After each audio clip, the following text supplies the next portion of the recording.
kita yang berkehidupan sampai malam hari ini, kita tidak tahu siapa di antara kita yang diridhai oleh Allah. Walaupun diberikan peran yang berbeda-beda. Ada yang diberikan kedudukan, seperti tadi ditunjukkan dan disebutkan. Ada yang diberikan limpahan harta benda, sehingga mengangkat status sosialnya. Ada yang diberikan anugerah pengetahuan yang luas, sehingga mendapatkan kehormatan dan kadang-kadang pengagungan di lingkungan kehidupan. Ada yang diberikan tenaga yang begitu besar, sehingga dengan itu dia bisa kuat beraktivitas. Tapi di antara 4 pilihan dalam berkehidupan ini, kita tidak tahu siapa yang diridhai, apakah amalnya itu dianggap soleh atau amalnya dianggap salah.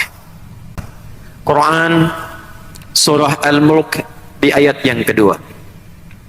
Walladzi khalaqal mauta wal hayata liyabluwakum ayyukum ahsanu amala wa huwal azizul ghafur. Walladzi khalaqal mauta wal hayata, dialah Allah yang telah mencipta dan menghadirkan kematian dan kehidupan di sekitaran kita. Hampir setiap hari sekarang ini mudah kita mendengar dan melihat informasi, bahkan menyaksikan langsung tentang kematian. Dulu mendengar kematian informasi begitu jarang. Wafat sampai ke kita ternyata kejadiannya sudah 3 hari ke belakang. Sekarang di tempat yang sama, di waktu yang sama, wafat sekian detik beritanya sampai ke kita. Tapi apakah di antara sekian berita yang kita dengar wafat itu ada yang memberikan pengingat dan pengaruh pada kehidupan kita? Minimal kalau kalimat nabinya, minimal dengan bahasa tafsirnya, kalau kita mendengar ada yang wafat, melihat ada yang wafat, menyaksikan ada yang wafat, paling minimal sampai nggak ke hati kita bahwa kita pun akan wafat. Atau jangan-jangan sampai sekarang saking banyaknya berita tentang kematian yang didengar, yang dilihat di media sosial, didengar informasinya, disaksikan di televisi, saking banyaknya bangun tidur sampai tidur melihat berita kematian, sampai tidak peka lagi hati kita menyiapkan diri untuk kematian itu. Dulu paling standar, dulu orang jangankan mendengar berita kematian, dengar ayat tentang wafat saja, itu hatinya langsung bergetar, lisannya langsung gemetar, karena dia melihat dirinya, bagaimana kalau saya diwafatkan di waktu yang sama, persiapan bekal apa yang saya akan bawa pulang menghadap Allah Subhanahu wa ta'ala. Dan itu minimal 5 kali sehari, Pak. 5 kali sehari, Bu. Dan dipraktekkan langsung oleh Nabi SAW, sehingga hampir semua sahabat di 5 waktu ini baru takbir sudah gemetar tangannya. Coba lihat, setiap hari kita dipanggil Allah atau tidak? Halo, kenapa jadi hening begini? Makin malam bahas kematian, makin hening ini.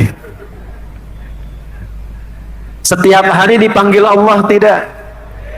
Dipanggil. Lewat apa? Adzan. Baik. Pak Andi. Ada namanya Pak Andi? Oh, ganti.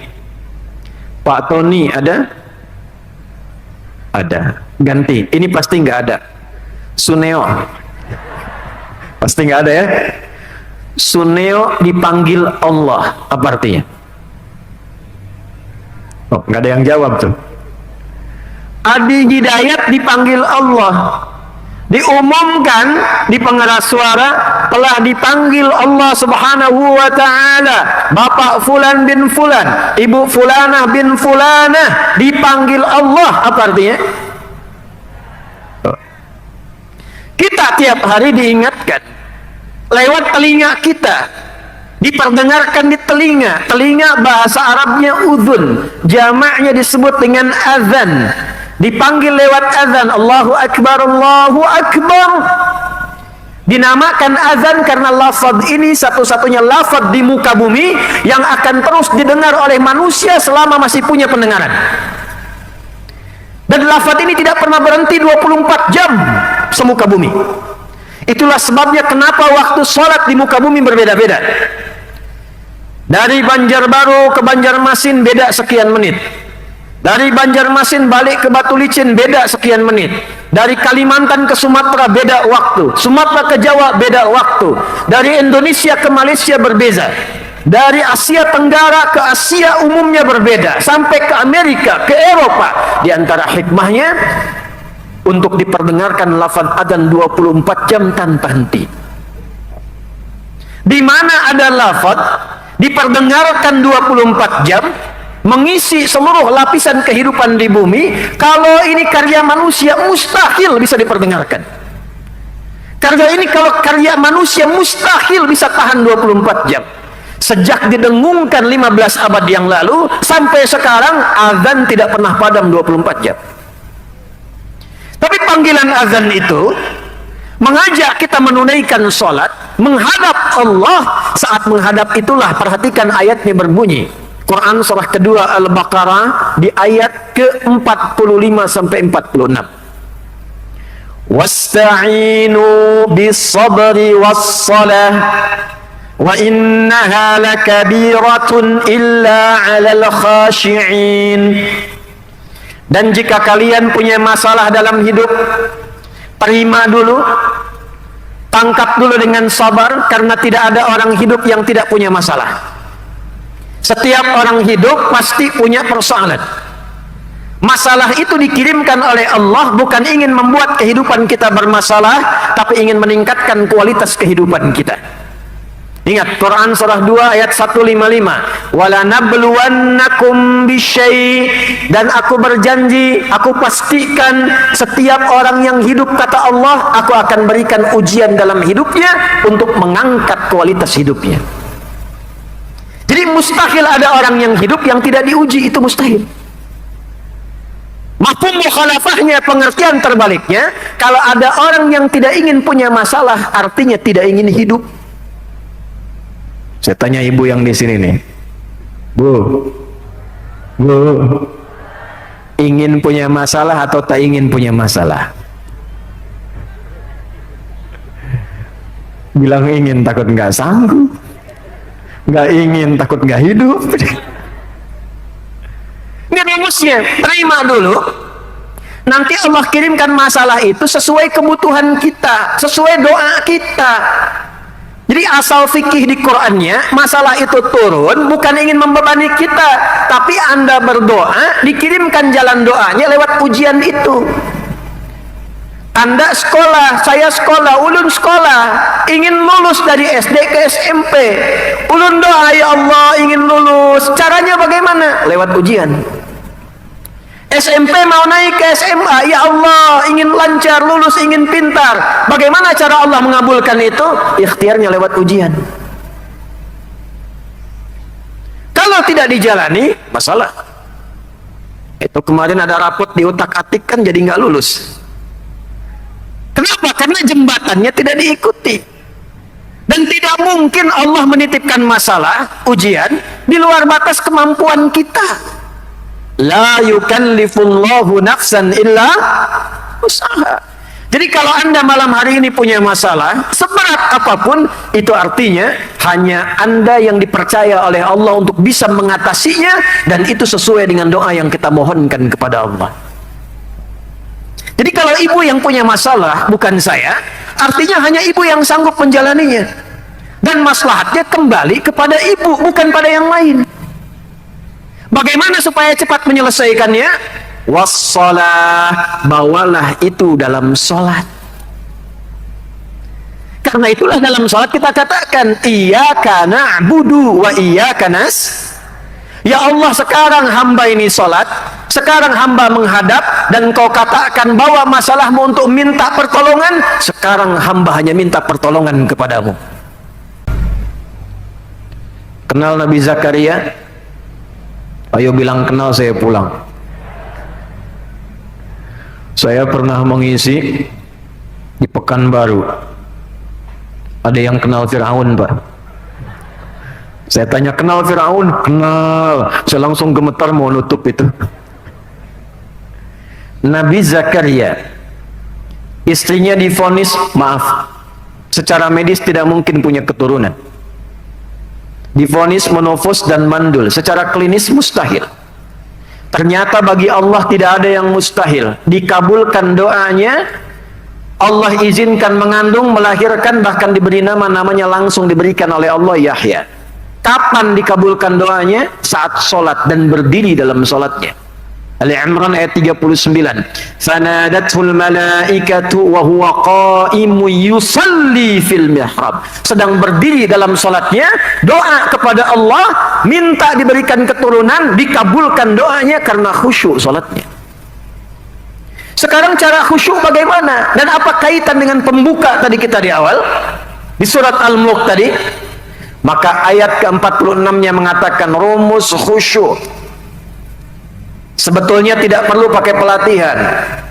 Kalau rumus Quran kita praktekkan, mempelajari yang Nabi tunjukkan, praktekkan seperti dicontohkan, dapat kita nilai khusyuknya. Alladzina yadhunnuna annahum mulaqu rabbihim. Orang khusyuk itu tanda pertamanya kata Allah, dia mempersiapkan diri sebelum sholat karena dia merasa dan menguatkan pada hatinya akan menghadap dan berjumpa dengan Allah. Allahu Akbar, Allahu Akbar. Allah panggil saya. Anda diminta untuk datang menghadap pimpinan, direktur perusahaan, minta panggil besok. Saya tanya, siap-siap atau tidak? Pakai baju bagus atau biasa? Dipersiapkan kata-katanya atau tidak? Maka ciri orang khusyuk karena tahu akan berjumpa dengan Allah, menghadap Allah dalam salat. Quran surah 7 ayat ke-31. Khudhu zinatakum 'inda kulli masjid. Dia kenakan pakaian terbaiknya. Dia wudu dengan sempurna. Quran surah 5 ayat ke-6. Karena dia tahu akan menghadap Allah. Nah ini Anda ini bagaimana?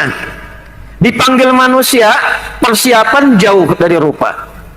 Bahkan ada pesta sebulan sebelumnya sudah disiapkan. Pakaian, kelengkapan, ingin menghadap, datang. Yang belum tentu kita datang, keinginan kita dikabulkan. Allah panggil kita 5 kali sehari. Berjanji mengabulkan doa, menghilangkan kesulitan, mengentaskan persoalan. Dari mulai bangun sampai kita tidur, tinggal menghadap, bilang dikabulkan. Tapi ketika datang penampilan begitu-gitu saja. Pakai kaos, depannya Mbappe, belakangnya Messi. Menangis saja. Kalah 1-0 tuh. Saya nggak nonton. Itu yang terjadi.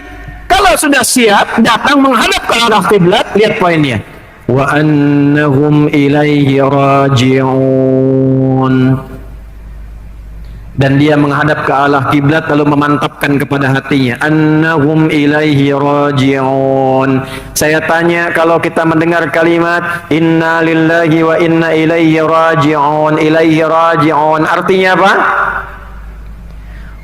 Artinya diterjemahkan oleh Nabi, sallu salatan muwadda'. Kalau engkau mau salat, menghadaplah ke arah kiblat. Tolong rasakan itu mungkin salat terakhir yang kau tunaikan menghadap Allah.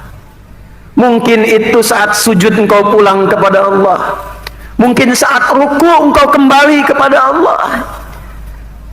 Mungkin saat tahiyat engkau pulang menghadap Allah. Itu pesan Quran dipraktekkan oleh Nabi. Menghadap ke jamaah, semua fokus terisak saat mulai takbir. Karena merasa bagaimana kalau saya sedang takbir langsung dipanggil Allah. Jadi khalaqal maut itu bagi orang Islam dulu 5 kali sehari sadar dia akan pulang. Karena sadar setiap hari minimal 5 waktu persiapan untuk pulang.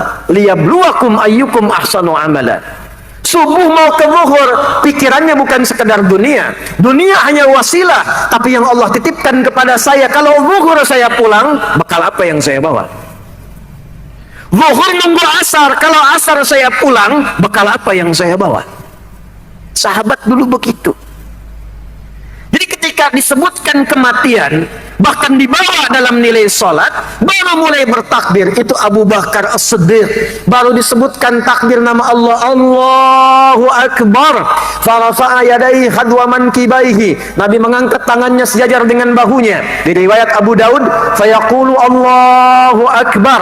Maka beliau memimpin mengatakan Allahu Akbar. Abu Bakar langsung gemetar, menangis karena takut kalimat yang diucapkan itu menghadirkan keagungan yang menjadikan ia kembali kepada Allah dalam hisab yang tidak mudah. Jadi Abu Bakar itu kalau takbir beliau gemetar. Ada di Banjarbaru pun besok subuh kayaknya sholat takbir gemetar pula nih. Tapi sadar, tahu, makrifat tentang dirinya, dia akan pulang.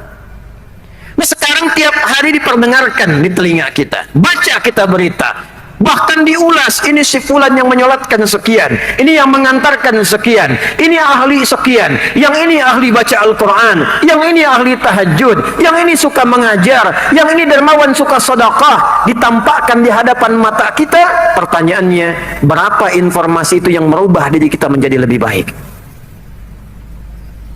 Kalau tiap hari kita sholat, tiap hari diperdengarkan, tapi tidak merubah diri kita menjadi lebih baik, maka patut dipertanyakan apa yang masuk ke dalam diri kita sehingga menghijab nilai-nilai dan cahaya keimanan kita di hadapan Allah Subhanahu wa Ta'ala. Ini saya ambil contoh begini. Ini kalau orang sudah mempersiapkan dengan baik, itu pasti pilihannya sempurna. Manusia itu hidup pilihannya cuma ada kurang lebih yang pokok 4. Ada berapa? 4. Jadi nanti setelah ini silahkan pilih yang 4 ini mau pilih yang mana. 1, ilmu. Apa namanya? Ilmu. 2, kedudukan, jabatan. 3, harta benda. 4, tenaga. 1 apa? 2, 3, 4. Ilmunya diajarkan oleh Nabi, dipraktekkan oleh sahabat, dan pada umumnya kita akan lihat sahabat dibagi menjadi 4 bagian ini. Yuk kita lihat. Yang ilmu misalnya Sayyidina Ali bin Abi Thalib radhiyallahu ta'ala anhu. Beliau tidak dikenal dengan hartanya, tidak dikenal dengan kedudukannya, yang utamanya dikenal dengan ilmunya. Disusul sahabat Abu Hurairah radhiyallahu ta'ala anhu. Abu Hurairah tidak pernah dikenal secara umum menduduki satu jabatan, hartanya tak mampu mengalahkan Utsman, tenaganya tidak sekuat Bilal, tapi ilmunya walaupun 3 tahun bersama Nabi, itu meriwayatkan hadis paling banyak di antara para sahabat. Beliau memilih jalur hidupnya dengan ilmu pengetahuan. Yang dengan kedudukan, Umar bin Khattab radhiyallahu ta'ala anhu memilih jalur yang kedua ini, menyiapkan bekal ibadahnya, menyiapkan pembekalannya sebelum pulang, karena tahu yang ilmu sudah dipilih sahabat yang lain, beliau memilih mendekati Allah lewat kedudukan. 3, saya cepat dulu sebutkan lalu nanti kita detilkan. Sabar, kan kita sampai subuh nih. 3, harta.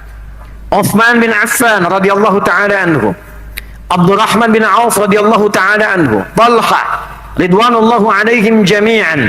Tahu ilmu diambil Ali, diambil Abu Hurairah, kedudukan sudah ada Umar, maka yang ini memfokuskan bidangnya, walaupun sebagian diangkat jadi khalifah, tapi bidang utamanya dalam harta benda.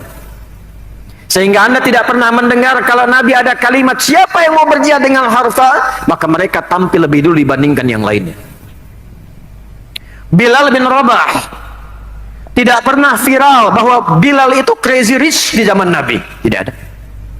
Tidak pernah jadi khalifah, menolak jabatan sepeninggal Nabi ketika akan diangkat menjadi hakim agung, tidak terkenal dengan pengetahuan ilmunya, tapi Bilal begitu cerdas membaca situasi. Utsman sudah dengan harta, Umar dengan kedudukan, Ali, Abu Hurairah sudah dengan ilmu. Peluang saya pada yang keempat dengan tenaga. Maka empat-empatnya ditekuni, dipilih yang keempat oleh Bilal. Kenapa pilihan ini jatuh? Kisahnya sederhana. Saat adzan, Allahu Akbar, Allahu Akbar. Begitu selesai adzan tuh Nabi komen. Kan rumusnya sederhana, kalau Nabi komen, kita umatnya tinggal like and subscribe. Jadi tidak usah ikut komen lagi. Komen Nabi al-Qamakala, saya mendengar telapak kaki Bilal di surga. Bilal mendengar kalimat itu menyimpulkan, saya adzan sudah mendapat jaminan lisan Nabi masuk surga. Kenapa saya harus pilih harta seperti Utsman? Kan tujuan saya pulang kembali ke Allah. Dunia cuma sementara. Kembali untuk pulang. Nabi sudah jamin dengan lisannya, saya azan mengantarkan ke surga. Maka ditekunilah fikih tenaga digunakan untuk azan dan merawat masjid. Kalau Anda yang bertugas di masjid, apapun orang menyebutnya, mau marbot masjid, mau perawat masjid, itu istimewa kalau tahu fikihnya. Satu. Nah sekarang dari empat pilihan ini kita ambil ilmunya untuk mendetilkan di malam ini, sehingga ketika meninggalkan tempat ini kita sudah punya pilihan hidup. Persiapan pulang mencari bekal itu, sebelum kita pulang, apa yang kita pilihkan untuk merubah jalan hidup kita setelah malam hari ini. Karena di mana-mana kalimat pulang itu selalu memberikan kesan senang, Bu. Pak, ini saya ambil contoh. Kalau kita habis Ramadan, masuk Idul Fitri, pulang nggak? Mudik nggak? Dari Jakarta mudik ke Banjarbaru. Saya tanya, kalau mudik itu senang tidak? Kalau pulang itu senang tidak? Sepengetahuan kami, senang itu kalau ada bekalnya. Saya sering lihat orang mudik persiapan kereta habis, pesawat habis. Ada yang pulang ke Jawa dari Jakarta pakai motor. Motornya bebek, bekalnya singa. Depannya kardus, belakangnya kardus. Diapit anak dan istri. Di belakangnya diberikan daun pelepah dari pohon pisang. Di bawahnya kata tulisan, aku pulang sayang. Tapi hebatnya, karena dia merasa punya bekal, dia senang pulang. Dia telepon keluarganya, keluarga senang, keluarga siapkan. Rumah dicat, kue diada-adakan, siap menjemput di bandara. Karena ada yang pulang, siap membawa bekal. Ulun pernah tanya satu orang, kenapa Anda tak pulang? Tak ada bekal, Ustaz. Jadi umumnya, kalau pulang itu senang. Pulang lihat orang tua, senang. Anak pulang setelah lama tak jumpa di pondok, senang. Anak sulung merantau ke luar negeri bertemu kembali, senang. Siapa yang haji kemarin? Siapa yang pulang haji kemarin? Tadi saya tanya nih, maaf ya, kalau sudah haji mau pulang senang tidak? Insya Allah yang belum haji disegerakan haji ya. Tidak cukup dengan amin, nabung dari sekarang. Jadi pulang itu senang, kembali itu senang. Di mana-mana fitrah kepulangan itu menghadirkan kesenangan. Sekarang saya tanya pada jamaah sekalian, kalau malam ini kita menghadap Allah, pulang kepada Allah, senang tidak? Mau bilang senang takut pulang, nggak senang pulang juga. Kalau keluar kalimatnya tidak yakin, berarti kita yakin bahwa bekalnya kurang. Sebab kalau bekalnya itu sudah merasa cukup, tanya pulang. Saya dengan sahabat Ustadz Arifin Ilham, kami sahabatan, saya jenguk di rumah sakit sebelum meninggal. Saya datang, senyum beliau, genggam tangan saya erat. Kalimat pertamanya satu, Ustaz, abang sudah rindu sama Allah. Liqa Allah. Saya punya kiai di Jawa, di Garut. Saya dampingi dari mulai sakit. Hadirkan Quran di sampingnya, diskusi dengan beliau. Tapi kalimatnya, anakku, kapan Buya ini kembali sama Allah? Sudah rindu dengan Allah. Jadi orang-orang yang sudah matang pilihannya, dia tahu jalan hidupnya, dia bukan hanya menunggu sekedar untuk pulang, tapi memang merindukan pada pencipta yang tidak pernah dia tatap dalam hidupnya. Karena itu orang-orang seperti ini, yang penting bagi dia itu bukan surganya, yang penting itu bisa berjumpa dengan Allah. Itu yang dimaksud Quran surah 75 ayat 23 sampai 24. Wujuhun yawma idzin nadhirah ila rabbiha nadhirah. Bukan surganya, ada orang yang di hari kiamat berbinar-binar wajahnya, dimuliakan dengan cahaya oleh Allah, bukan karena surganya, karena dia merasa gembira melihat Allah Subhanahu wa taala yang tidak pernah ditatap selama hidupnya. Punya bekal. Nah, untuk masuk ke tahap itu, kita mesti menentukan pilihan sampai malam ini. Anda mau pilih yang mana? Mau pakai ilmu? Mau pakai tenaga? Mau pakai harta? Atau mau pakai kedudukan? Tapi yang harus Anda sadari, kalau Allah sudah kirimkan satu di antara empat ini, maka itulah pilihan yang telah Allah tetapkan kepada kita untuk mencari akhirat kita dengan itu. Ingat itu ya. Mau ada drone, mau tidak ada drone, tetap itu pilihan. Halo? Siapa yang mau memilih jalur ilmu pengetahuan, boleh angkat tangan. Dah, turunkan lagi. Sekarang kita bacakan ayatnya. Bagaimana cara memilih jalur ilmu sekitar, dengan itu kita mulia di hadapan Allah. Keistimewaannya apa, cara belajarnya bagaimana, dan istiqomah jaga itu sampai dengan meninggal. Kalau ini bisa dilakukan, maka wafatnya langsung syahid, statusnya sama dengan mujahid fisabilillah. Quran surah 9 di ayat 122. Sekaligus kita sambungkan ke tema silaturahimnya. Perhatikan kalimatnya. وَمَا كَانَ الْمُؤْمِنُونَ لِيَنْفِرُوا كَافَّةً فَلَوْلَا نَفَرَ مِنْ كُلِّ فِرْقَةٍ مِّنْهُمْ طَائِفَةٌ لِيَتَفَقَّهُوا فِي الدِّينِ وَلِيُنْذِرُوا قَوْمَهُمْ إِذَا رَجَعُوا إِلَيْهِمْ لَعَلَّهُمْ يَحْذَرُونَ. Ulun mau cerita sedikit dulu tentang ayat ini. Jadi ayat ini turun saat perjuangan militer fisabilillah itu menjadi primadona pada saat itu. Sampai-sampai saking imannya itu tebal, kalau sudah ada panggilan fisabilillah, maka tidak ada tanya jawab lagi, langsung berangkat dalam kondisi apapun. Sambil contoh begini. Ini kisah nyata. Ada seorang suami sudah beraktivitas 3 bulan. Dia merantau pekerjaan, tak bertemu dengan istri dan keluarga.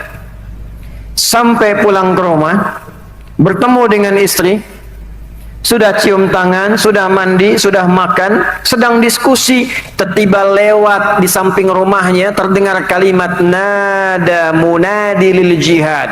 Datanglah pemanggil jihad mengatakan, jahidu fi sabilillah, ayo siap-siap, ada peluang berjihad di jalan Allah. Maka tiba-tiba suaminya mengatakan pada istrinya, panggilan Allah, panggilan Rasulullah telah tiba. Ayah pamit dulu. 3 bulan baru datang, ketemu istri, sudah mandi, sudah makan, baru ngobrol, ayo jihad. Papa pamit dulu. Nih Pak Dayat 3 bulan udah dinas di luar nih. Pulang ketemu sama Bu Lisa 3 bulan. Udah pulang, udah mandi, udah makan, lagi ngobrol. Contoh aja Pak. Tiba-tiba datang panggilan, ayo ikut jihad. Kalau Pak Dayat dalam situasi itu, kira-kira ikut jihad atau dekat sama istri? Kalau ibu dalam situasi itu jadi istrinya, kira-kira diizinkan atau tidak? Tidak. Jadi nggak mudah. Tapi karena tarbiyahnya jalan, tahu rumah tangga itu hanya sekedar wasilah mengantarkan rahmat Allah untuk abadi di akhirat, dan itulah yang dilakukan di Gaza saat ini. Semua ibu-ibu itu merindukan anaknya, suaminya, pamannya, keluarganya, semuanya syuhada. Jadi paling bangga kalau ada keluarganya itu wafat dalam keadaan syahid. Paling bangga. Ada anak kita, anak muda pendongeng, kisah nyata, datang ke Palestina, ke Gaza untuk menghibur anak-anak, masa cukup lampau. Tapi kisah nyata. Beliau tanya ke anak-anak TK ini, siapa di antara kalian yang ingin menjadi presiden? Tidak ada yang angkat. Oh, sekarang mungkin banyak yang angkat. Tidak ada yang angkat. Siapa yang ingin jadi dokter? Yang perempuan 1-2 angkat tangan. Siapa yang ingin jadi pemain bola? Anak laki-laki 1-2 angkat tangan. Tapi ketika pertanyaan yang ketiga, siapa yang ingin selanjutnya? Siapa yang ingin menjadi mujahid fi sabilillah dan syuhada? Tidak ada yang angkat tangan. Semua berdiri tegap dan mengatakan dengan kencang, nahnu syuhada, nahnu syuhada, nahnu syuhada. Kamilah calon syuhada. Kami akan nyusul bapak kami akan nyusul paman kami akan nyusul om kami. Itu keluar kalimatnya secara tegas karena tahu dan punya persiapan bekal pulang. Nah, dulu suasananya begitu. Di era Nabi kalimat ini viral. Maka ketika disebutkan panggilan, kalau kita masa-masa perjuangan, siapa yang mau berjuang? Semua keluar. Kiai Hashim bikin resolusi jihad sampai ke Kalimantan, semua bergerak, jaga, keluar demi negeri, niatkan ibadah, tinggi nilainya. Tiba-tiba karena panggilan itu datang, yang keluar banyak, yang syahid banyak, Allah turunkan satu amalan yang dengan amalan ini nilainya sama dengan berjuang di medan perang. Kalau tidak ada panggilan, kita dipanggil oleh negara untuk bela negara dengan niat ibadah, tidak ada panggilannya, maka statusnya naik di atas jihad fisik. Itulah sebab turunnya Quran surah 9 ayat 122. Apa bunyinya? Wa ma kanal mu'minuna liyanfiru kaffah. Dan tidaklah orang beriman itu semua mesti pergi ke medan juang secara fisik. Falaula nafara min kulli firqatin minhum ta'ifah. Kalau ada yang ingin satu amalan yang nilainya sama dengan itu, keistimewaannya serupa, pahalanya sama, bahkan bisa melebihi, hendaklah ada di antara mereka memilih jalan yang ini, kata Allah. Apa jalannya? Lihat tafaqahu fid din. Pilihlah jalan jihad lewat pengetahuan. Pelajari ilmu. Jadi orang yang pintar. Jadi orang yang menguasai pengetahuan, kuasai teknologi zaman sekarang, kuasai beragam pengetahuan. Tapi niatkan apa? Lihat tafaqahu fid din. Diniatkan untuk ibadah kepada Allah Subhanahu wa taala. Menampilkan nilai keislaman, menjaga agama ini. Karena itu yang paling prioritas kalau bisa, pelajari ilmu agama, pelajari umum untuk menguatkan agama. Dulu orang kalau belajar, mereka bukan sekedar ahli tafsir, ahli hadis, tapi ada di antara mereka bahkan yang ahli di bidang kedokteran. Imam Syafi'i itu bidang kedokteran, Sayyidah Aisyah itu pakar di bidang kedokteran, ada Ibnu Rusyd, beliau itu pakar di bidang fikih perbandingan, tapi profesinya seorang dokter bedah. Dulu begitu. Waliyunziru qaumahum idza raja'u ilaihim. Kalau sudah pintar, sudah sukses, pulang kembali ke daerah masing-masing, bangun daerahnya. Itu jihad paling tinggi. Banjarbaru program, berikan beasiswa, silakan belajar. Yang ke Madinah, yang ke Mekah, yang ke Mesir, yang ke Tripoli, yang ke Tunisia, ada yang ke Jepang, ada yang ke Amerika. Dia belajar amanat dari daerahnya. Setelah sukses, pintar dia, riset apa kebutuhan di daerahnya, pulang dia ke Banjarbaru, bangun kampungnya, bangun desanya, makmur keadaannya. Itu jihad nilainya di hadapan Allah Subhanahu wa ta'ala. Jadi jihad itu bukan sekedar fisik saja. Orang yang memilih jalur untuk belajar itu sama nilainya dengan mujahid fi sabilillah. Tapi apakah semua orang yang belajar masuk kategori ini? Tidak. Maka dari itu, orang tua yang anaknya di pondok, yang anaknya dititipkan belajar agama khususnya, coba perhatikan kaidah satu kalimat ini. Kalau tidak sesuai pondoknya dengan kalimat ini, evaluasi. Quran tidak mengatakan liyata'allamu fid-din. Quran tidak mengatakan liyadrusu fid-din. Kalau ingin belajar agama, kata Al-Quran, liyatafaqahu fid-din. Fikih. Apa artinya fikih? 1 juta. Serius ini. 3 juta. Waktu habis. Udah habis waktunya. Fikih artinya paham. Fikih artinya mengerti. Kalau menggunakan ta artinya sungguh-sungguh. Kalau sebelum akhirnya ada tasydid, artinya semangatnya mesti double karena tidak mudah mewujudkannya. Jadi kalau adinda ini ingin memilih jalur pengetahuan, pesan Al-Quran yang pertama, kalau belajar mesti sungguh-sungguh. Oh. 2, usahakan belajar itu sampai paham.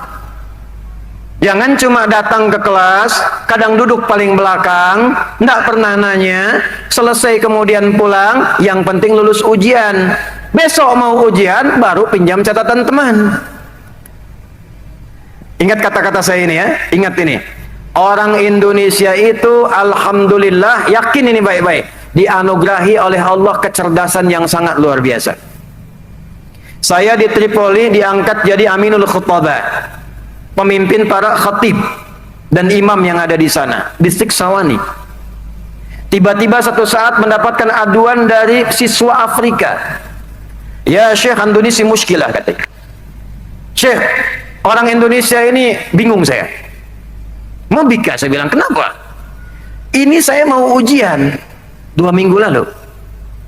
Saya menghafal 2 pekan persiapan ujian. Besok mau ujian, si fulan Indonesia pinjam catatan saya. Begitu keluar hasil ujian, saya 7,5, dia 8. Saya bilang, belum tahu kamu sistem SKS. Sistem kebut, kadang-kadang 1 jam. Itu saking luar biasanya. Lidah orang Indonesia dipakai bahasa apapun itu cepat menyesuaikan. Orang India sampai kiamat kurang 2 hari, asli India bilang bahasa Inggris, ketahuan Indianya. Orang Cina, asli Cina, belajar bahasa Arab, ketahuan Cinanya. Orang Banjarbaru datang ke Mekah belajar, ngisi di radio, Assalamualaikum wal ahbabul mustami'in al-kiram. Kalau nggak kelihatan wajahnya, orang mengiranya orang Taif, ternyata Banjarbaru. Orang mengiranya Arab, ternyata Kalimantan Selatan. Dipakai ke Inggris, kayak orang Inggris. Hey John, where have you been? It's so long not to see you. Dipakai seperti Jepang, kayak orang Jepang. Watashi wa Indonesia no adides. Dipakai bahasa Perancis, kayak orang Perancis. Comment ça va, Soviet? Dipakai Tagalog, kayak orang Filipina. Comment ça va, Mabuti? Pakai bahasa apapun, lidahnya lunak. Karena sukunya begitu banyak, pulaunya banyak, interaksinya banyak, lidahnya sering terlatih berkomunikasi sehingga ringan dipakai menggunakan bahasa apapun. Tapi tetap kalau ibadah dengan cara pengetahuan, kata Allah sampai paham. Jadi jangan sampai ada anak Banjarbaru datang belajar di kampus misalnya Lamba Mangkurat, duduk ngambil paling belakang.